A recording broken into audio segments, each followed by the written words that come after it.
लोकसभा चुनाव अपने पूरे पीक पर है। 6 चरणों की वोटिंग पूरी हो गई। प्रधानमंत्री नरेंद्र मोदी ये दावा कर रहे हैं कि बीजेपी इस बार 400 के आंकड़े को पार कर रही है।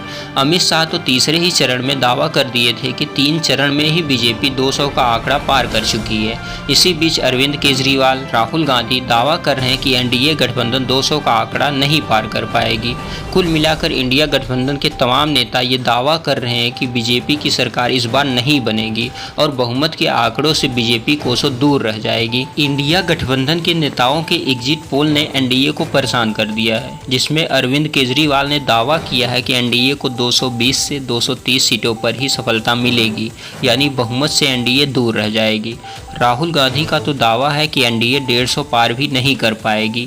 लालू यादव का दावा है कि एनडीए को 200 से कम सीटें मिलेंगी।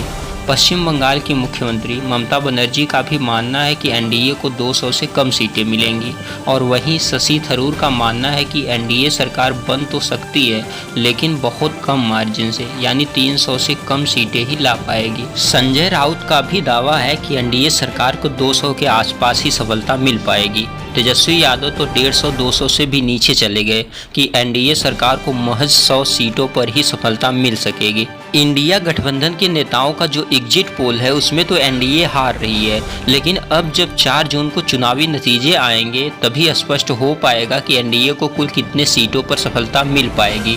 आपको क्या लगता है, इंडिया गठबंधन के नेताओं की बात में कुछ दम है या नैरेटिव बनाने के लिए बोला जा रहा है? कमेंट बॉक्स में ज़रूर बताएं। धन्यवाद।